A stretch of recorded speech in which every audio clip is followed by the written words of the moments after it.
Good morning po ulit sa inyong lahat. Let me share you po sa inyong lahat na my IMG journey.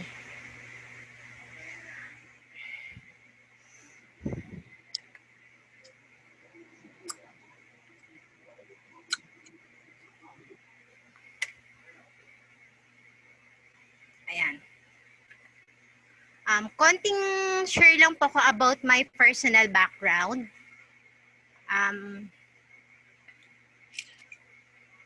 Kaya medyo kinakabahan talaga ako.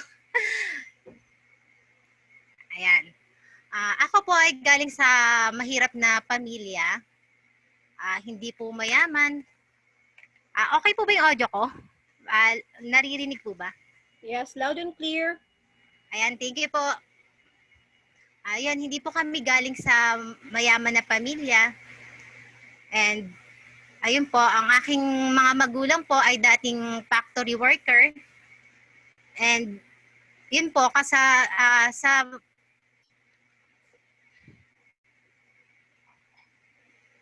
po silang factory worker.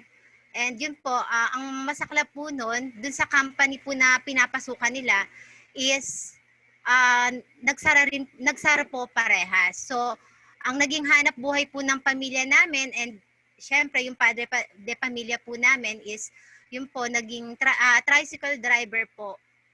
And nga po, sa hirap po ng buhay talaga noon, yung kinikita po ng papa namin bilang isang tricycle driver is hindi po talaga naging sapat para sa pangangailangan naming magkakapatid. Bali, apat po kaming magkakapatid. Halos magkakasunod din po yung edad. So, ayun po. Bata pa lang po kami noon. Naging batang negosyante na po kami. And yun nga, kaming dalawa ni Ate Mitch, siguro naman po marami pong nakakakilala na sa kanya na si Ate Mitch po is yung CEO namin ngayon sa team po ng Grutas. And yun nga po, naging batang negosyante po kami noon dahil nga po sa hahirap po talaga ng buhay noon. Nagawa po namin na magbenta ng kung ano-ano po nung mga high school pa lang po kami, nag-aaral kami. Kumbaga nasa dugo na po talaga namin yung pagiging negosyante po naming dalawa. So lagi ka po kami yung partners in crime niyan sa lahat. And yun, nasubukan ko po na magtinda ng papel, basta kung lahat ng pwede namin pagkakitaan at makakatulong sa pag-aaral ko rin po talaga is yun, ginawa namin lahat na pwede naming maisip na pwede makatulong sa amin. Makasave po kami para sa mga projects, school projects, ayun, sa tour. And yun nga po, nung time na yun, dahil nga yun sa hirap talaga ng buhay, kailangan talaga sa school namin, required talaga na sumama ng tour. Kasi kapag di ka sumama ng tour, mas maraming project talaga na ibibigay sa'yo. And yun nga, nagawa ko po talaga na magbote-bote noon, umikot ng buong sa kapitbahay namin, nakarating kung saan-saan. Nangalakal po ako noon, nung time na yon para maano ko lang talaga yung makasama ako sa tour namin. Nagbote po ako, nangolekta ng dyaryo, yan, ng kung ano-ano po. And yun nga, dahil na nga rin po sabi nga nila, hikahos nga noon. And yun nga, hindi nga ako nakatapos ng aking pag-aaral. And parang pagdating ng high school, parang sa aming magkakapatid parang hanggang doon na lang parang wala na talaga kaming pag-asa na mag-college dahil nga sa nakikita namin ang hirap ng buhay namin noon. Talagang yung tatay po namin is yun, inaano talaga niya na magkaroon ng kita talaga, pero hindi talaga sapat para sa lahat kung mag-aaral kami ng kolehiyo, kaming apat. So yun nga po, ang sabi ko nga po, parang kapag dumating talaga na nag-graduate ka na ng high school, hanggang doon na lang talaga kami. So yun nga, ang ginawa namin ng ate ko, na nagtrabaho po kami noon, nag-stop po kaming magkapatid.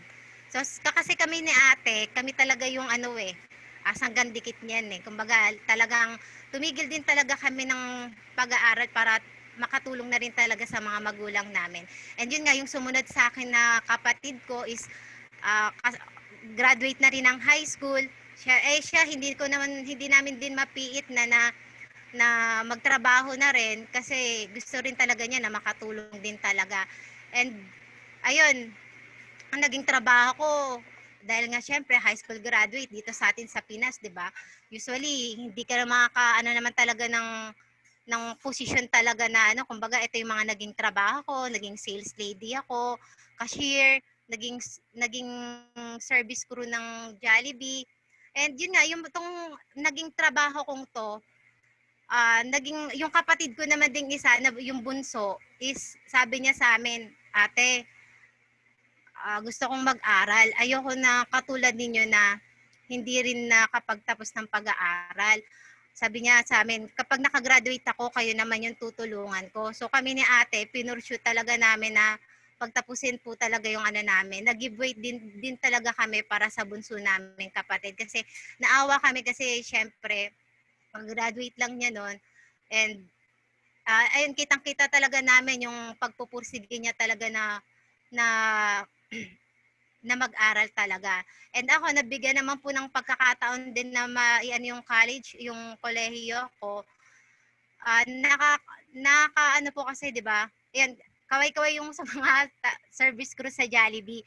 Kasi ang hirap kahit po na mag-aaral ka sa umaga, tas pagdating sa gabi, pagdating ng hapon, magtatrabaho ka naman. And yun nga, minsan dumarating sa point na yung sa trabaho mo, sa Jollibee, makakasama mo mga kamote, di ba? Anong oras na kayo matatapos? Talagang, alam mo, ang hirap po nun. Pinilit ko din talaga na tapusin din talaga yung pag-aaral ko. Pero, bibigay talaga yung katawan ko eh. Kaya, yun po. And yun nga, nag-decide nga kami na nag-decide din ako na mag-stop para mag-giveaway sa kapatid ko. And dito nga sa Jollibee, nakilala ko yung asawa ko na si Romel Tokong. And ayun, nabiyayaan po kami ng dalawang mga anak. So, ayan. Ito po ako noon. Bago po ako dito sa IMG. Certified Gimikera. Yan. Kung saan-saan po ako niyan. Nung nagtrabaho ko sa SM Santa Mesa, nagtrabaho ko sa Tanay, lahat basta na napupuntahan ko. Kung hindi po gimmick ang ko, inuman, ito naman po, puro swimming naman po ang gawa ko. Kung tatanungin niyo po ako kung halimbawa maghahanap po kayo ng resort dito sa Antipolo, message nyo lang po ako kasi halos lahat yan napuntahan ko talaga. And ayun, ito po yung nag-aaral ako noon. Nag-aaral at saka nagtatrabaho po ako nun sa Jollibee. Working student po ako noon. Kung sa hapon, kaha ang hawak ko po, pera. Sa gabi po, ayan, bote yung hawak ko. Ganyan po kami sa Jollibee noon after duty. And yun nga, doon ko nakilala si Romel Tokong. Etong taong to, yung talagang nakasama ko kahit saan. Kumbaga, nung nagkakilala kami kung saan nang punta namin kasi rides doon, kung saan talaga kami nakakapunta.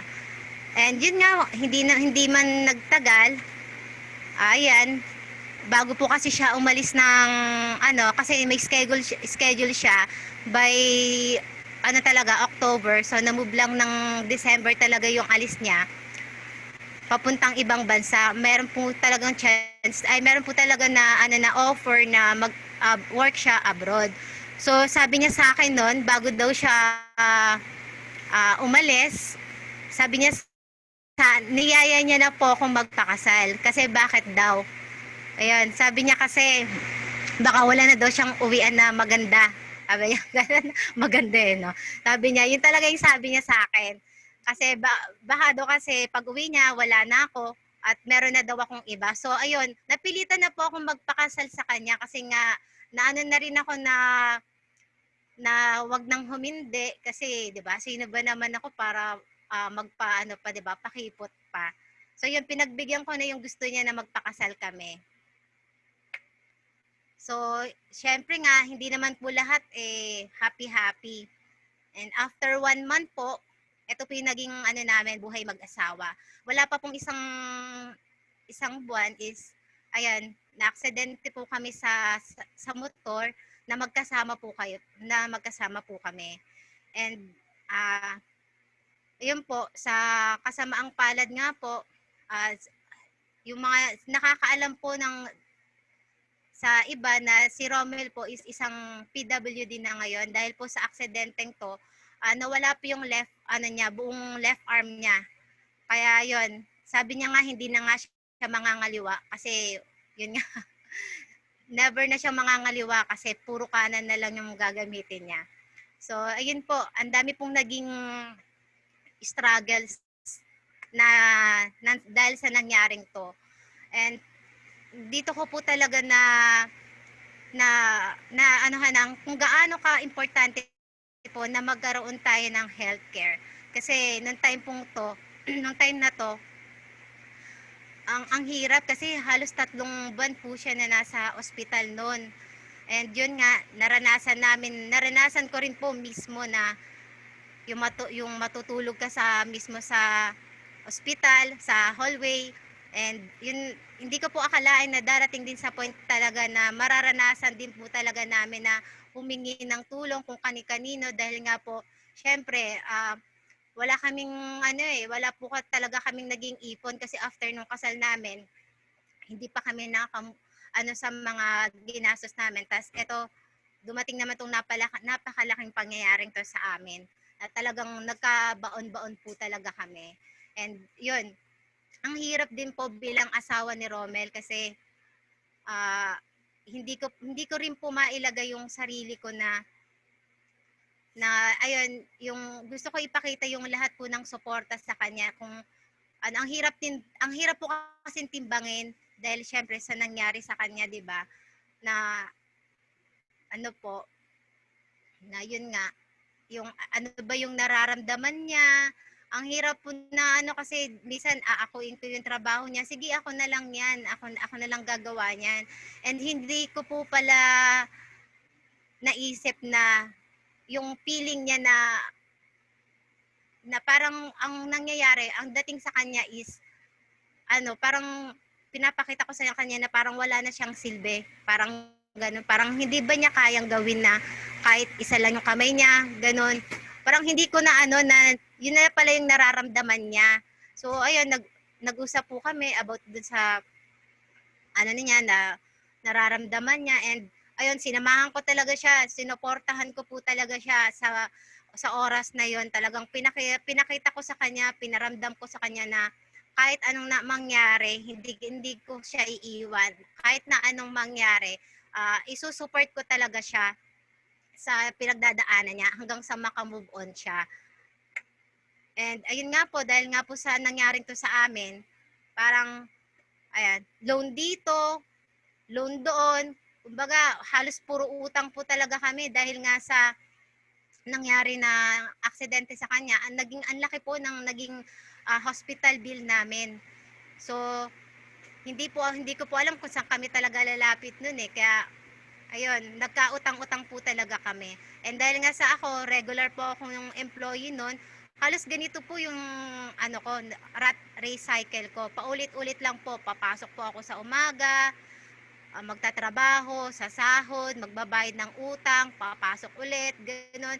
Kumbaga, pamasahe lang talaga ang matitira sa'yo talaga Dahil nga sa nagbabayad po talaga kami ng utang.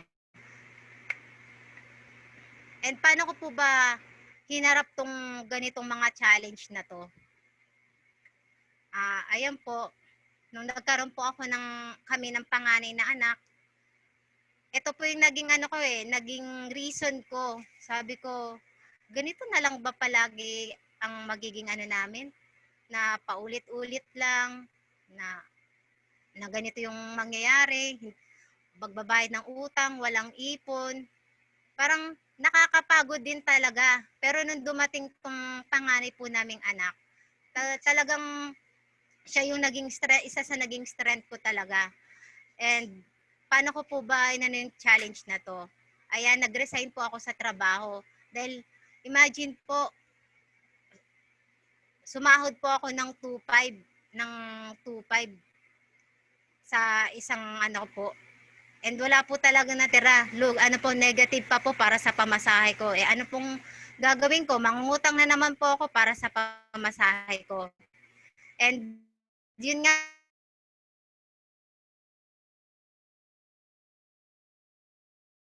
po, sabi niya,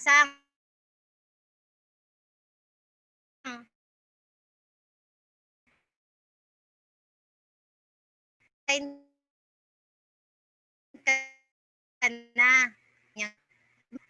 Sa pinapasukan ko, parang hindi po ako sanay na anong gagawin ko, tama ba yung magiging desisyon ko? Pero dahil na rin po sa support ni Romel at saka ni ate sa impluwensya niya, ayun, nag-resign po ako. And sabi nga po, to gain something, be ready to give up something. Give up ko po talaga. Kahit sa alam ko na po na hindi po magiging madali para sa akin. Kasi iisipin ko po yung naging work ko kasi talagang napamahal din po talaga sa akin ng trabaho ko. And ayan po, ito po yung naging yung business opportunities na dumating nung nag-resign po ako. Ayan, lagi po kami magkasama niya ni Ate Mitch, kung ano pong negosyo ang pasukan namin, kami po lagi ang partner niyan. Ito po sa RTW, bigasan, yan, nagbulaluhan po kami dyan sa may Antipolo Simbahan. And ayun, meron din po kaming computer shop and t-shirt printing. Ayan, and yun po, bukod sa mga yan, nag-online selling din ako. Kaya talagang parang talagang na sa amin talaga yung ng business. Pero parang hindi pa sapat na ganito, na may ganito kami. Parang naghanap po kami talaga ng ibang way para mas maano po yung income talaga namin. And yun nga po, yung dating akala namin na hinahanap namin na makakatulong po talaga sa amin, hindi ko akalain talaga na na wrong path pala to, na hindi pala siya yung makakatulong sa amin. Ayan po, isa po kami sa naging victim ng investment scam, ng napakalaking investment scam. And DMG, na mapapansin nyo po, first letter lang, isang letter lang po ang pinagkaiba sa ating company. I lang sa D. 'Di ba po? And yan po talaga sobrang laki po ng naging epekto nito sa akin. Kasi talagang dito po nagsimula yung pagiging nega ko sa lahat ng bagay. Dahil sa nangyari sa amin na malaking investment scam. Talagang grabe po. Ito ang pinakamahirap na nangyari sa amin. Kasi yung makikita mo yung pamilya nyo po na kahit kamag-anak nyo po, ayan, parang ka na parang kinuha mo yung pera nila, kahit yung kapitbahay po namin, iba yung tingin sa pamilya namin. And ang masakit po doon, ang naapektuhan po talaga doon is yung mga magulang namin. Hindi ko po kumbaga sa amin ni ate, naming mga magkakapatid, kakayanin namin yun Pero yung magulang, yung makikita mo yung sobrang apektado na sila dahil sa pangungutya ng mga kapitbahay nyo na dahil sa inyo, parang kulang lang sinabi sa inyo, ninakaw yung pera nila Ang hirap po kasi first time ko po na malaman na yung magulang namin kung pariringgan nila na kung ano-ano. Yun po yung masakit dun yung magulang nyo na mismo yung yung inaano nila. Kaya ang hirap po talaga ng naging nitong investment scam na to sa amin. And yung tatay mo, na hindi mo makikita na umiyak dahil dito, dahil sa hindi na rin niya makayanan bilang magulang na yung mga anak niya is ganito yung pinagdaanan. So ang hirap po talaga kapag pamilya mo na yung naapakan. So ito talaga yung naging dahilan po talaga ng pagiging negative ko sa lahat ng bagay. Dahil nga dito sa malaking investment na to, na scam. And ito po yung naging start ng journey namin sa IMG. Si Romel, nag-join po siya sa IMG noong January 2019 last year. Pero nag-join po ako nung March 30. Ilang buwan din po yan bago ako nag-join. Pero ayun po, napilitan lang ako magpa-member. Bakit po? Kasi kailangan niya po para sa run niya. And kaya po, ayun, napilitan talaga ako na magpa-member. Without and tears. Yun po. Yung takot ko, hindi ko po maalis dahil nga po sa nangyari sa amin. And no support at all kay Romel. Hindi po niya ako makikita na masosuportahan ko siya sa lahat. Kasi actually, nag-member lang po talaga ako dahil sabi niya, kailangan niya. So, binigay ko yung support ko po, supportan lang talaga. And yun nga, para lang masabi na may support sa kanya, nagpa-member po ako. And ayun, sobrang negative nga po ako dito about IMG. Kasi baka nga po scam na naman kasi nga may recruiting, nakakatakot po. Sa dami po ng na-recruit naming tao noon, namin nila ate, nakatakot po kasi magre-recruit ka na naman po ng tao. Kaya ang sabi ko noon, wala, baka investment scam din yung IMG na yan. And iba rin po yung naging focus ko, kaya wala talaga akong suporta kay Mel dahil siya, gusto niya mag-IMG kami, mag-IMG siya, ako, traditional business po talaga kasi dahil since nung talaga bata pa lang, nananalaytay na yung business sa dugo namin eh. Kaya magkaiba talaga kami ng focus. And magkaiba kami ng gustong gawin talaga. And ano po ba yung naging resulta ng pagiging negative mindset ko? Ayan, tampuhan at walang imikan minsan. Talagang dumating talaga sa time na ganyan po talaga kami. Walang imikan kahit nandito lang kami sa bahay.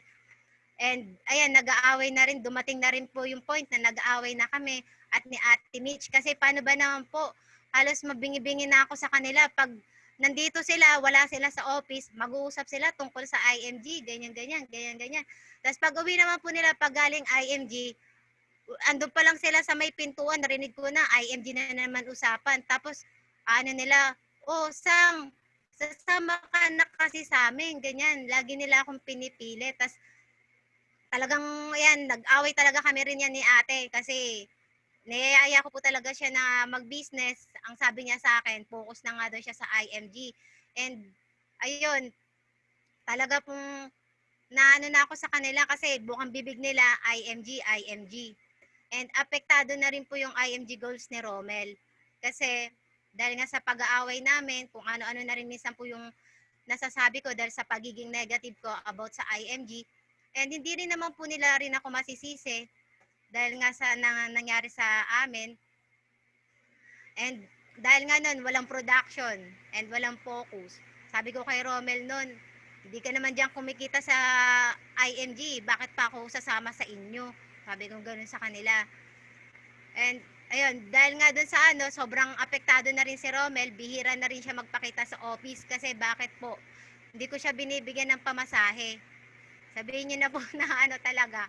Pero hindi ko siya binibigyan ng pamasahe kasi iniisip ko po pangkain na lang po namin sa mga susunod na araw po eh. Dahil ang mahal po talaga ng pamasahe namin sa papuntang Makati. Yan, and lagi ko pong sinasabi kay Romel na mag-quit na. Sabi ko sa kanya, mag-quit ka na. Sabi ko kung gano'n sa kanya, wala ka namang kikitain dyan at saka hindi ako naniniwala dyan sa IMG na yan. Mamaya, sige, pagdating ng panahon, wag niyo akong aanin dahil tama ako. Sabi ko gano'n.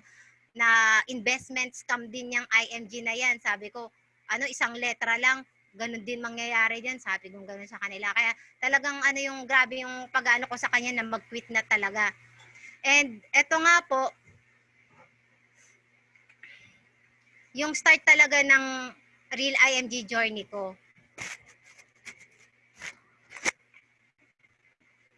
Paano ko po nasabi? Kasi ayun po, ang laki itong picture na to. Ang ano po ng kwento nito eh.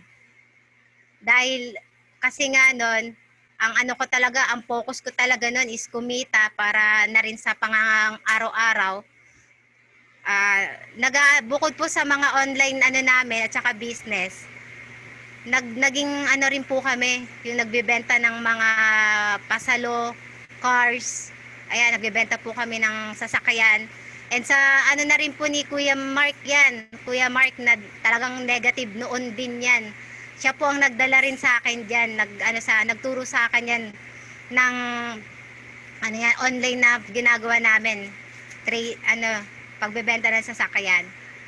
Pero noon naman siya, nung kahit naman na nandito na siya, ginagawa namin tong pagbebenta ng sasakyan, eh medyo parang okay-okay na po siya dahil pumupunta siya ng office eh. Pero isa rin po yan sa negative, kaya magkasundo kami niyan eh. And ayun, hindi ko po akalain din na mangyayari pala to na ang laking blessing in disguise niya kasi makakabenta po talaga kami nung araw na yan ng sasakyan and medyo malaki po talaga yung kikitain namin ni Kuya Matt. And yun nga, bago po kami umalis ng sasakyan, ng bahay, sabi ko sa sarili ko, kung ipagkakaloob niyo po talaga sa amin to, Lord, okay lang, salamat po.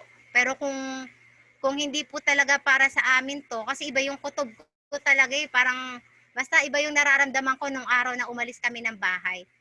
Sabi ko, Lord, kung hindi man po para sa amin to, okay lang po. Alam ko po na kung may mawawala, may magandang kapalit. Sabi ko, pero ewan ko, ba't sa sarili ko? Iba yung pakiramdam ko talaga nung araw na to eh. Hindi ko talaga maintindihan din yung sarili ko. And yun nga, on the way na po kami dun sa client, and bigla-bigla po, nasa kalagitnaan na kami ng pupuntahan namin. Bigla pong nag-chat yung client namin na cancel. Ayun, medyo masakit po kasi umasa. Kaya pero sabi ko, okay lang po kung talagang ito po talaga yung kaninang parang nararamdaman ko. And yun nga, si Kuya Mark po, after po talaga ng namin, pupunta po talaga siya ng office. And sabi niya, Sang, sumama ka na ng office. Sabi niya gano'n sa akin. Sabi niya, ano lang naman yun, saglit lang naman yun eh. Tapos parang sa sarili ko, sige na nga, sabi kong gano'n. Sama na nga lang din ako, sabi kong gano'n sa kanya. Then, ito yung talagang uh, unang ko attend talaga kay Sir Arnel na siya yung speaker. MD and SMD meeting po yan, partners training din. Tama. And yun, ang dami kong naanuhan kasi naalala ko pa nga sabi ni Sir Arnel, okay ka lang ba dyan? Kasi medyo na yung topic nito, sabi niya gano'n. And ang dami pong naging sa akin, naging realization din dito nung umattend ako kay Sir Arnel. And sabi nga po, sometimes life takes you in a direction you never saw yourself going. And yun nga po, kaya nga sinabi ko na blessing in disguise kasi hindi mo talaga malalaman eh kung saan ka dadali ng mga paa mo. And yung pala, yung akala mo is tamang landas na pupuntahan mo, eh hindi pala. May talagang may mas matalagang maganda na pupuntahan ka na hindi mo talaga maano na yun na pala yung si IMG yung pupuntahan ko. But it turns out to be the best road you have ever taken. Ayun pala si IMG. And ito po yung first convention ko na naateran. Sabi nga po, big events build up your mind. Ang dami pong naging sa akin itong convention na to. Ang dami pong realization, yung mga dating ano ko sa about IMG, dito ko po nakita yung puso talaga ni IMG, yung unang attend ko ng convention. And yung mga sa speaker natin na magagaling, yung mga nag-sharing, kung paano nila narating yung position nila. Talagang ito yung nagpamulat sa akin yung unang convention na inateran ko. And you cannot change people, but you can bring people to life-changing events. You cannot build people, but you can bring people to big building events. Sa totoo lang po, hindi ko po alam na makakasama talaga ako dito kasi ayoko po talaga sumama dito sa convention na to. Sabi ni Romel, napa-register na kita, nabayaran ko na yung registration mo, a-attend ka na lang. Sabi ko, ayoko. Sabi ko, ganun, ayoko talagang umattend kasi syempre, magbabayad ng convention, fee.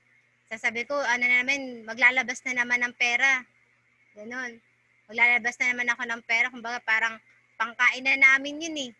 And yun nga po, wala rin akong damit talaga. Pero nung yung time na yan, na-register na pala ako, hindi ko alam.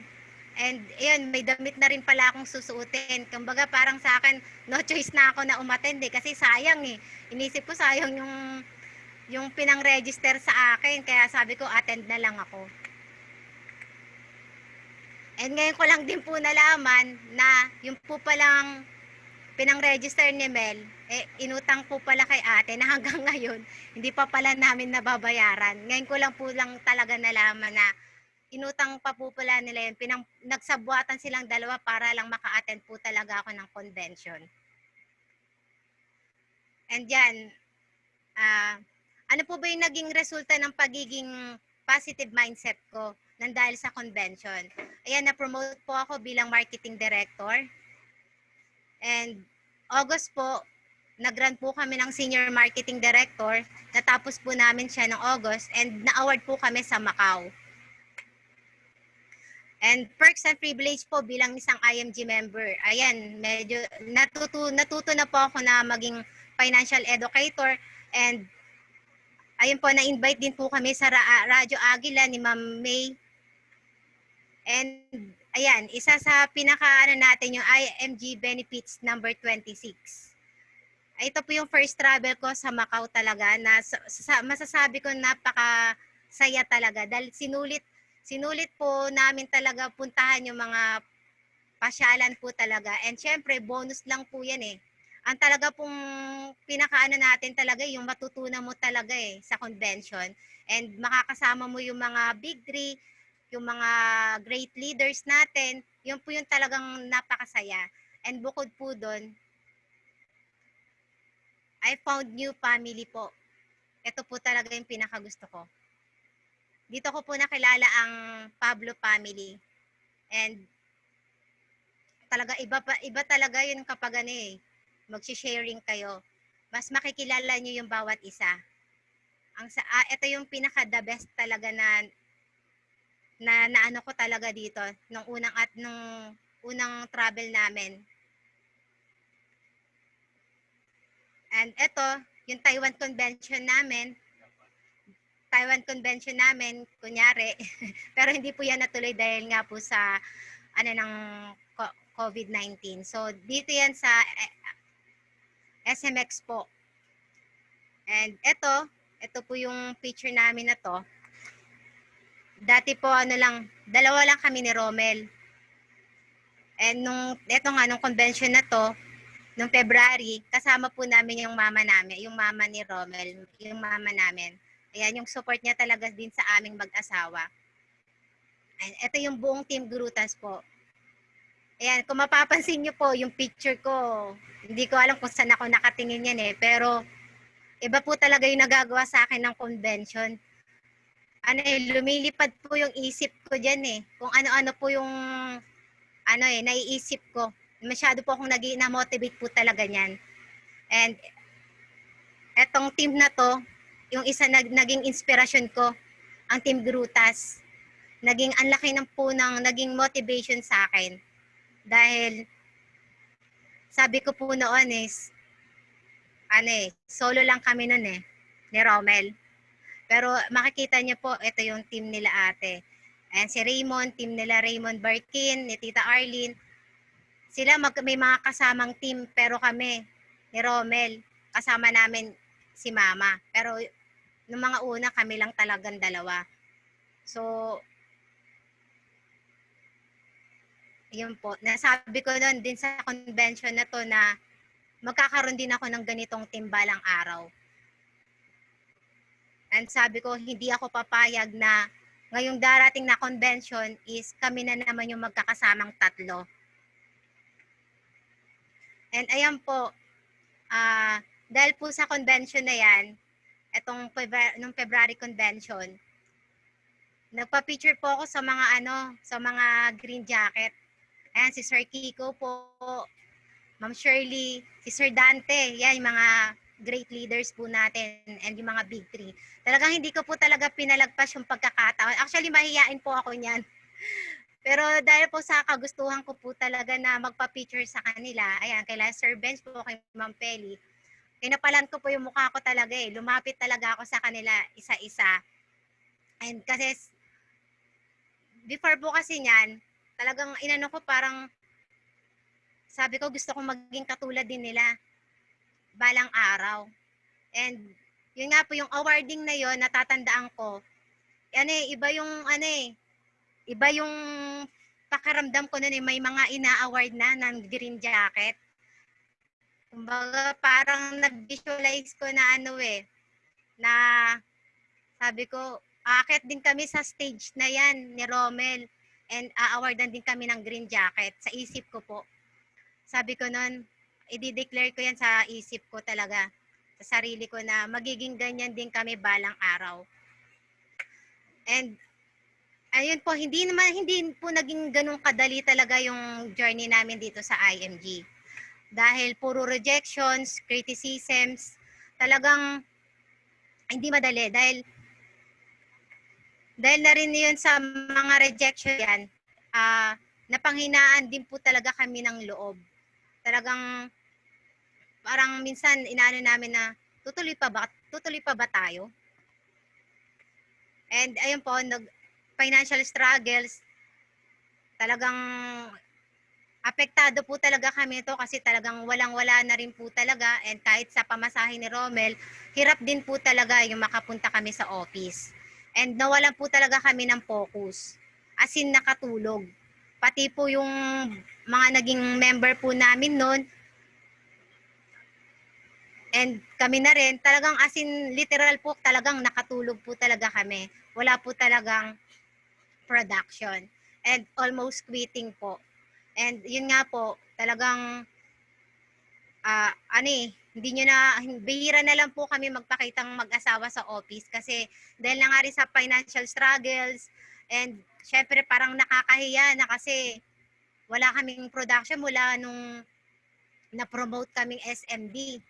And ayun, talagang sobrang naging negative ulit ako noon Kasi dahil sabi ko, para ba talaga rin sa amin tong IMG? Kasi hindi naman kami kumikita, wala naman kaming napapasok. Sabi kong ganun. And eto pang ECQ na to, dumating pa. Sabi ko, ano nang mangyayari sa amin? Kaya kami ni Romel, nag-isip po kami, paano ba namin talagang maano yung challenge na to? Mag-give up na lang ba kami dahil sa dami ng rejection? Mag-give up na lang ba kami dahil wala na rin talaga kaming maisip na gawin para namin talaga na maging successful din talaga tulad ng iba. Pero ang bait po talaga ng Panginoon dahil naging silver lining po sa amin tong COVID-19. Yan, nagkaroon po kami ng realization dahil sa pag-uusap po namin ni Romel na may mali ata sa atin May mali sa ating ginagawa dahil ayun nga, sobrang wala naman tayong production, wala naman tayong na-recruit. And nagkaroon po kami ng na learn to set goals and personal commitment.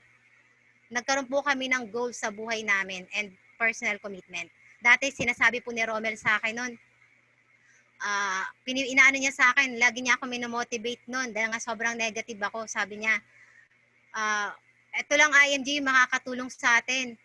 Sabi niyang gano'n. Makakabili rin tayo ng sariling lupa't bahay natin. Ako naman, dahil nga sobrang negative, sabi ko, hindi ka nga kumikita, bahay at lupa pa. Sabi kong gano'n sa kanya. O di ba gano'n po talaga ako, sobrang ka-negative talaga. As in, inaano niya sa akin, pinaparealize niya talaga sa akin kung ano ba yung kaganda si IMG at matutulong sa amin. Pero ako talaga, ako yung talagang sobrang kontrabida. Talagang sobrang kontrabida po talaga ako sa lahat ng sinasabi niya and ni ate. And ayun, dahil nga po sa we found our strength po. And ano po ba yung naging strength ko? Syempre parang bakit sabi ko, ba't hindi natin subukan? Since naman na nag-online selling ako, ba't hindi natin itry yung IMG na gawin nating online din yung pag-invite natin? Sabi kong gano'n kasi nung nagre-reseller po ako, nag-online selling po ako noon, seller, marami po talaga akong mga reseller po noon na sa iba't ibang lugar pa. Minsan, meron pa nga po sa Taiwan, sa Malaysia, meron po akong mga naging reseller po dyan.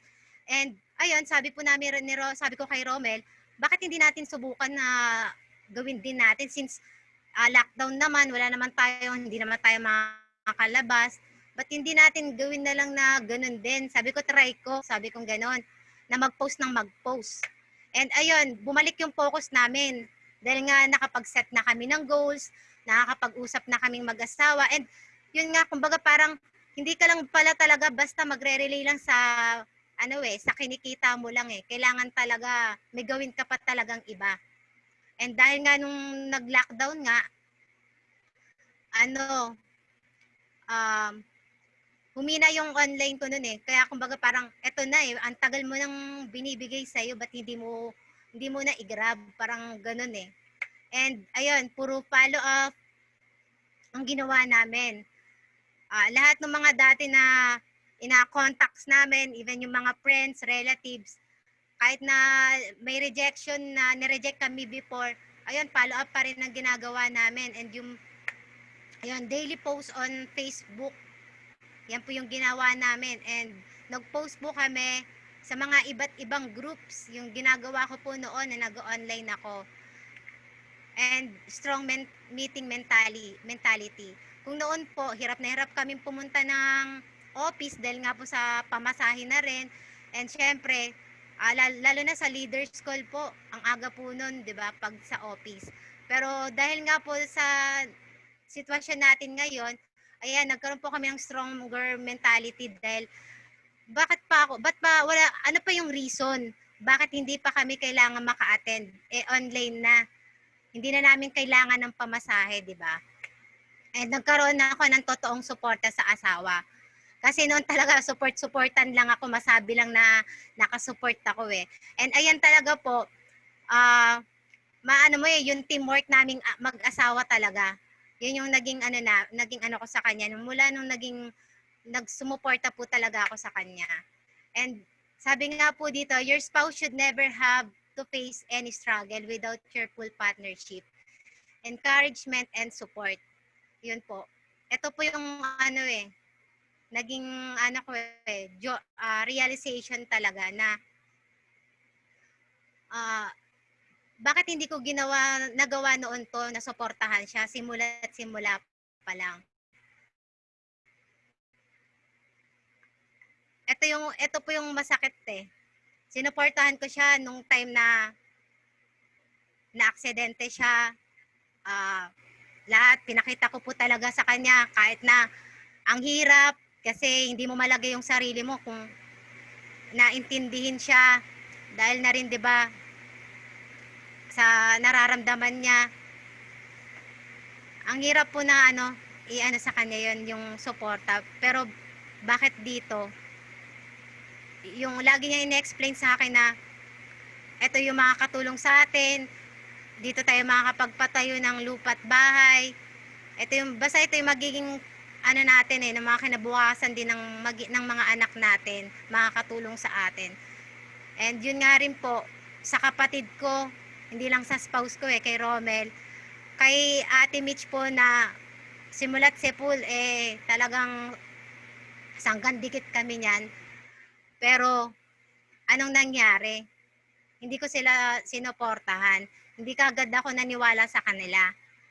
Kaya, ayun po, hindi siguro magiging struggle na kung sa umpisa pa lang, sinuportahan ko na talaga siya. And ano po ba yung naging achievements namin?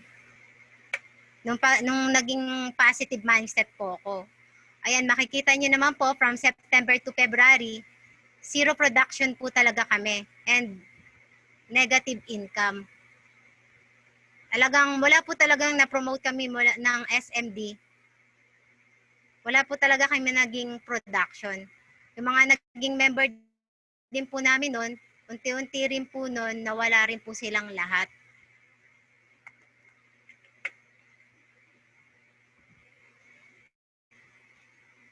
Ano po ba yung naging realization sa akin? Sabi nga dito sa IMG, it's a number business. The more you talk, the more you contact. And the more you chance you having of getting a yes. Kailangan lang po talaga marami tayong kinakausap. Marami